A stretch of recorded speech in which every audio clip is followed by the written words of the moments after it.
What if I told you that you've already passed a test you never knew you were taking? A test so profound that most people live their entire lives without even recognizing it exists. Edgar Cayce, the legendary sleeping prophet who conducted over 14,000 psychic readings, discovered something extraordinary about human consciousness. He found that certain souls undergo what he called a second birth during their lifetime. A transformation so complete, so total, that it reshapes everything about who you are. But here's what makes this different from anything you've heard before: this test leaves no external evidence. No certificate. No applause. No recognition from the outside world. According to Edgar Cayce, the signs of this transformation are written in your energy, in the quality of your presence, in ways that others can sense but never quite name. Stay with me, because by the end of this revelation, you'll discover whether you've already crossed this invisible threshold. And if you recognize even 3 of these 7 signs in yourself, Edgar Cayce said you've undergone one of the most rigorous examinations a human soul can ever face. The first sign will shock you. Sign 1, Relationship with Solitude. Edgar Cayce discovered that the first unmistakable sign of soul transformation appears in your relationship with being alone. But before I reveal what this looks like, you need to understand what Cayce called the Great Reversal. According to Edgar Cayce's readings, most humans spend their entire existence running from themselves. They fill every moment with noise, with people, with distractions, because deep down they're terrified of what they might discover in the silence. Cayce said this terror comes from what he termed the soul's abandonment wound, a deep psychological fracture that makes us scatter our energy in desperate searches for approval and validation. But something shifts when you pass through the soul's great test. Edgar Cayce said that solitude transforms from punishment into sanctuary. Where once being alone felt like exile, it now feels like coming home. And here's the crucial part that most people miss: this isn't about becoming antisocial or withdrawn. It's about developing what Cayce called creative solitude, the ability to be genuinely alone without that restless, almost frantic urge to fill the space with anything other than yourself. Listen carefully to what happens next, because this is where you'll know if you've crossed the threshold. Your best insights no longer come from conversations with others. They emerge from the depths of your own consciousness when the external world grows quiet. Edgar Cayce discovered that individuated souls, those who have passed the test, develop an inner communion so rich, so profound, that external validation becomes almost irrelevant. You begin noticing something strange about other people. You watch them flee from themselves through constant social engagement, endless entertainment, relationships that serve as distractions rather than true connections. And here's what's remarkable: you feel no judgment about this. Only a quiet recognition of patterns you once followed yourself. According to Edgar Cayce, this creates a paradox that defies conventional logic. The more comfortable you become with your own company, the more magnetic you become to others seeking authentic connection. It's as if your nervous system has been rewired at a fundamental level. Where once the unknown triggered automatic anxiety, you now approach mystery with what Cayce called active imagination. You develop an actual appetite for liminal spaces, those threshold moments where one version of yourself dissolves and another emerges. But here's what you must understand before we move to the second sign: if you're still measuring your worth by how many people want to be around you, if solitude still feels like something to escape rather than embrace, you haven't yet passed this part of the test. The question isn't whether you can tolerate being alone. It's whether you've discovered that your most authentic self only emerges in solitude. The second sign goes even deeper, and it involves something most people spend their entire lives avoiding. Sign 2, Shadow Integration. Now we enter territory that makes most people profoundly uncomfortable. Edgar Cayce said that the second sign of soul transformation reveals itself in your relationship with what he called the shadow self, those parts of your personality you've spent years trying to hide, deny, or destroy. But here's where Cayce's discovery becomes absolutely crucial. According to Edgar Cayce's readings, most people approach their darkness with one of 2 strategies: they either explode it outward in destructive ways, or they bury it so deep that it festers and poisons them from within. Both approaches fail. Both keep you trapped in unconscious patterns that sabotage your growth. Edgar Cayce discovered that souls who pass through the great test undergo what he called shadow integration, a process so transformative that it fundamentally alters your relationship with every dark impulse you possess. You develop a brutal, almost scientific honesty with yourself about your capacity for manipulation. Your hunger for power. Your ability to wound others when you feel threatened. And here's what shocks most people: rather than terrifying you, this self-knowledge becomes a source of tremendous strength. Listen to this carefully, because this is the part that separates those who've passed the test from those still struggling. Edgar Cayce said you begin recognizing these impulses not as character flaws to be eliminated, but as primal energies to be understood and channeled consciously. Your anger transforms from something that either exploded destructively or rotted in repression into what Cayce termed sacred fire. According to Edgar Cayce, this sacred fire burns only what needs to be destroyed in your life. Relationships that no longer serve your evolution. Patterns that keep you small. Agreements you made when you knew less about your own worth. Your anger serves your growth rather than sabotaging it. Something else happens that people can't quite articulate, but they definitely sense. An energetic integrity emanates from you now. Even when you remain silent, others feel your authenticity because you've made peace with your own contradictions. Edgar Cayce discovered that individuated souls no longer try to resolve the paradoxes within themselves. Instead, they learn to hold opposing truths consciously, allowing them to create what Cayce called dynamic tension, the psychological friction essential for transformation. Your emotional processing undergoes a complete metamorphosis. Where once overwhelming feelings could destabilize you for days or weeks, you now have a container strong enough to hold the full spectrum of human experience without being consumed by it. But here's the critical question: can you look at your capacity for cruelty, selfishness, and manipulation without either defending it or drowning in shame? Can you acknowledge these shadow aspects while neither acting them out unconsciously nor repressing them violently? If you can, Edgar Cayce said you've integrated your shadow. If you can't, you're still fighting a war with yourself that you can never win.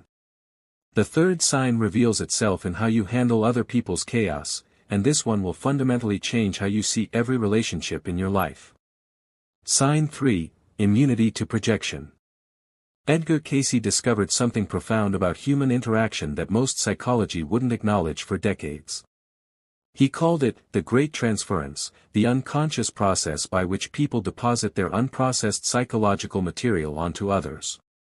According to Edgar Cayce, once you pass through the soul's examination, you develop an almost supernatural ability to observe when someone is making you responsible for emotions, reactions, or insights that belong entirely to them.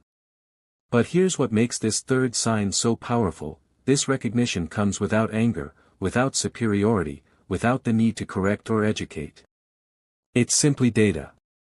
Pure information about how the human psyche operates when it lacks self-awareness. Edgar Cayce said that drama which once pulled you in like a gravitational force now feels completely foreign to your system. You watch triangulations, manipulations, and emotional games with the detached interest of a scientist studying natural phenomena. Listen to what happens next, because this is where most people realize they haven't crossed this threshold yet. Your compassion undergoes a fundamental evolution. It transforms from what Cayce called codependent compassion, the kind that sacrifices itself to rescue others, into mature compassion, the kind that offers presence without losing itself in another's suffering. According to Edgar Cayce's readings, this relates to what he termed the transcendent function, a psychological capacity that allows you to position yourself above dualistic conflicts and perceive the larger patterns at work. This function activates within you when others bring you their crisis. You no longer experience that automatic anxiety that once made their emergencies your emergencies. Instead, there's a serene recognition of the limits of your responsibility and the wisdom of allowing others to meet their own challenges. Edgar Cayce discovered that individuated souls naturally step back from situations where their energy is being used to maintain someone else's emotional equilibrium. And here's the crucial distinction: this stepping back isn't cruelty. It's clarity about the difference between supporting someone's growth and enabling their avoidance of necessary lessons. People may interpret your new boundaries as coldness. Edgar Cayce said this misunderstanding is inevitable. Those still trapped in unconscious patterns can't comprehend that your boundaries aren't about rejecting them. They're about protecting something sacred within yourself. Your relationship with time itself undergoes a fundamental reorientation. You no longer experience time as a scarce resource to be hoarded or an enemy to be defeated, but as a dimension of existence to be inhabited fully. But here's the test: when someone accuses you of being their problem, do you automatically absorb that accusation? Do you find yourself defending against projections, or can you simply observe them passing through without sticking? If you're still getting hooked by other people's unconscious material, you haven't passed this part of the examination. The fourth sign involves a capacity that Edgar Cayce himself embodied, and it's the one that will sound most impossible until you experience it. Sign 4, Intuitive Capacity. Edgar Cayce said that the fourth sign of soul transformation manifests as an explosive awakening of intuitive capacity. But this isn't the vague, gut feeling that most people talk about. This is something far more precise, far more reliable. According to Edgar Cayce's extensive readings, when you pass through the great test, your intuition blossoms into what he called a fully activated function. Where once you relied primarily on logical analysis, you now consult an inner knowing that connects you to information beyond the reach of rational thought. And here's where it gets extraordinary. Edgar Cayce discovered that synchronicities begin flowing through your life with increasing frequency. Events align according to what he termed divine intelligence, a coordination far greater than your conscious planning could ever achieve. Listen carefully, because this is where you'll know if you've truly crossed this threshold. You develop the ability to distinguish between what Cayce called ego urgency and soul guidance. The wounded ego screams its demands. It creates false emergencies. It operates from fear, scarcity, and the desperate need to control outcomes. But according to Edgar Cayce, the soul speaks in whispers. It offers gentle guidance. It knows the perfect timing for everything.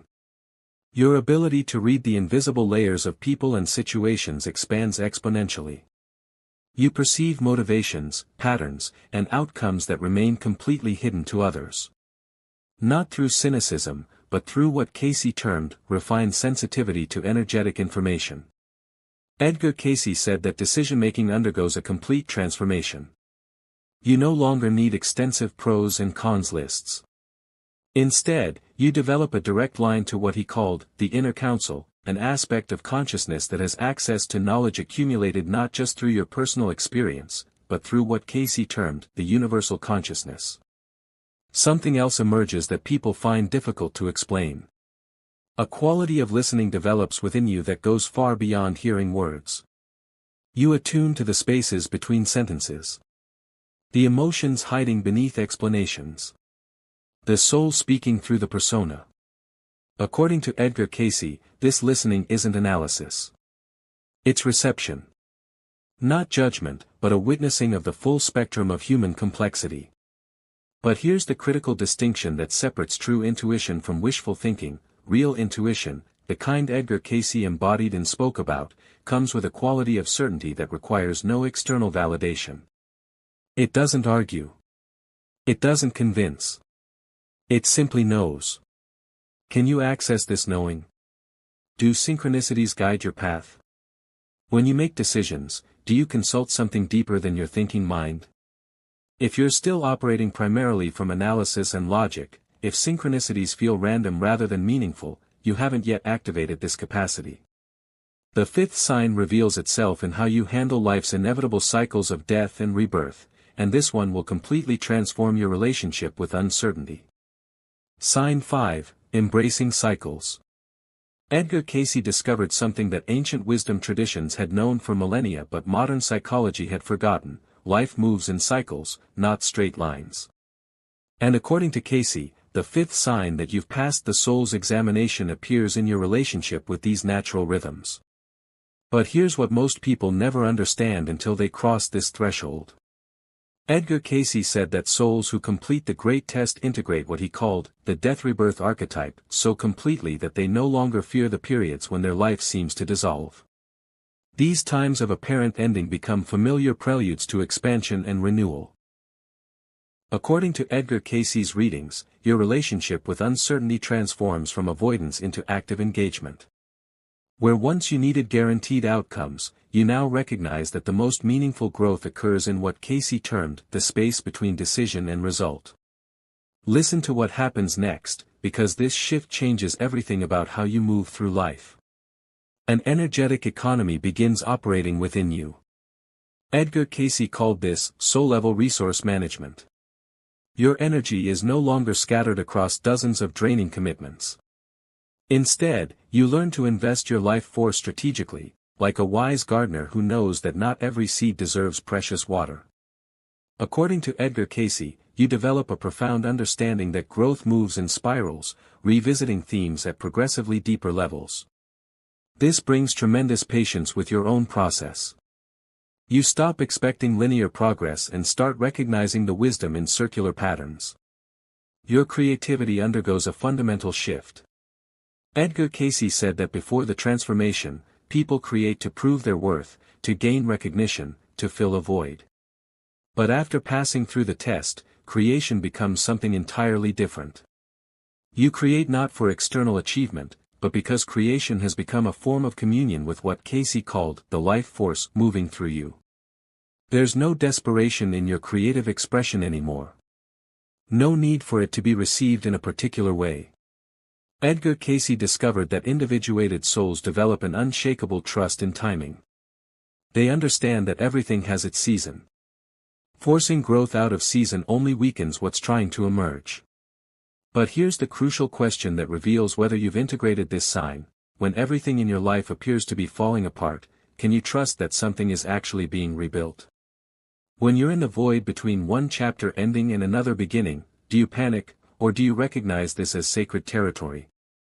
According to Edgar Cayce, if you're still fighting life's natural cycles, if uncertainty still triggers fear rather than curiosity, if you're trying to force constant progress without honoring rest and integration, you haven't passed this part of the test. The sixth sign involves something that Edgar Cayce said separates the truly individuated soul from everyone else, and it has everything to do with where you locate your sense of worth. Sign 6, Freedom from External Validation. Edgar Cayce said that the sixth sign of soul transformation manifests as complete freedom from external validation. But before you assume you've achieved this, understand what Cayce actually meant, because most people are still trapped in this pattern without realizing it. According to Edgar Cayce's readings, the human ego is designed to constantly compare and prove itself. He called this the inferiority wound, a deep psychological fracture that drives us to measure our worth against external standards. But something radical happens when you pass through the soul's great examination. Edgar Cayce discovered that this wound dissolves so completely that the impulse to measure your worth against others begins to feel foreign, almost absurd. You develop what he termed inner authority, a psychological structure that validates your experiences independently of social consensus. Listen carefully, because this is where most people realize they're still seeking approval in subtle, disguised ways. Your self-worth no longer fluctuates with the changing tides of opinion. Criticism and praise register with similar neutrality. According to Edgar Cayce, they're processed as information, not verdicts on your fundamental value. This shift liberates enormous energy that was previously consumed in managing your image, controlling how others perceive you, adjusting your behavior to maintain approval. Edgar Cayce said that your authenticity becomes non-negotiable. You naturally choose rejection for who you truly are over acceptance for a performance. And here's what's remarkable: this choice comes without drama, without the need to announce it. Something happens in your physical presence that others immediately sense. Edgar Cayce called it grounded self-possession. You move through space as someone who belongs to themselves first. There's a settledness in your body that comes from genuine inner authority rather than the performance of confidence. According to Edgar Cayce, people may try to manipulate you back into seeking their approval. They may withdraw affection, threaten abandonment, or weaponize disappointment. But these tactics no longer work because the hook they're trying to catch simply isn't there anymore. Your career choices, relationship decisions, and life direction stop being influenced by what will impress others or gain their validation. Edgar Cayce discovered that individuated souls make choices based on soul alignment rather than social approval. But here's the penetrating question that reveals whether you've truly passed this threshold: do you still check how many likes your posts receive? Do you still replay conversations, wondering if you made the right impression? Do you still adjust your opinions based on who's in the room? According to Edgar Cayce, if you're still performing for an invisible audience, if criticism still wounds you and praise still inflates you, if you're still trying to prove something to someone, you haven't achieved this freedom. The seventh and final sign is what Edgar Cayce called the culmination of the entire transformation, and it involves something most people never develop. Sign number 7, energetic sovereignty. Edgar Cayce said that the seventh and final sign of soul transformation manifests as what he termed energetic sovereignty, the ability to protect your essence without aggression, simply through conscious choice. According to Edgar Cayce's most profound readings, this is the culmination of everything we've discussed. This is where all the previous signs converge into a way of being that radiates unmistakable authority. But here's what makes this different from anything else. Your presence becomes more selective, more precious. Edgar Cayce discovered that individuated souls no longer distribute themselves indiscriminately. They understand that their life force is sacred, and they protect it accordingly. Listen to what this looks like in practice, because this is the most tangible sign that you've completed the transformation. You develop an almost instinctive ability to recognize which individuals, projects, and relationships drain your vitality without offering anything of value in return. And here's the crucial part: you withdraw your energy from these situations without guilt, without explanation, without the need to justify your boundaries. According to Edgar Cayce, this isn't elitism. It's wisdom about the sacred nature of your own life force. He said that before the transformation, people give themselves away compulsively, unable to say no, unable to protect their energy because they fear being seen as selfish or cold. But Edgar Cayce discovered that after passing through the soul's examination, something fundamental shifts. The guilt that once accompanied setting limits dissolves completely. You protect your energy with the naturalness of protecting any precious resource. A natural authority emanates from you now. Not power over others, but power over yourself, which Cayce said is the hallmark of psychological maturity. Your relationship with suffering itself undergoes a final transformation. Edgar Cayce said that before the test, pain is something to be avoided at all costs. But after passing through, it becomes a teacher whose lessons you receive with gratitude. According to Edgar Cayce, this doesn't mean you seek suffering. It means you extract wisdom from unavoidable challenges. You metabolize difficulty in ways that transform poison into medicine. A stillness follows you now. Not an absence of movement, but what Cayce called deep-centeredness. This stillness attracts those who are searching for something they cannot name. You become a living example of what Edgar Cayce termed the individuated soul. But here's the final question that reveals whether you've achieved this seventh sign: can you walk away from what no longer serves you without anger, without the need to burn bridges or prove your point? Can you protect your energy while maintaining compassion? If you're still giving yourself away compulsively, if you still feel guilty for having boundaries, if you still allow energy vampires to drain you because you fear confrontation, you haven't yet achieved energetic sovereignty. Edgar Cayce spent his entire life exploring human consciousness through thousands of readings. He discovered that certain souls undergo what he called a second psychological birth, a transformation so complete that it reorganizes consciousness itself. If you recognize yourself in these 7 signs, Edgar Cayce would say you've passed through an initiation that most people never understand. Your transformation serves not only your evolution but creates a template of possibility for others. The question isn't whether you're worthy of this transformation. According to Edgar Cayce, the question is whether you can recognize that it has already begun. Thank you so much for staying with me through this exploration. If you found value in today's discussion, don't forget to subscribe to the channel and share this video with someone who might benefit from it. And if you'd like to go a step further in supporting this work, you can now leave a super thanks below. it's a small way to say thank you, and it truly helps keep this channel going.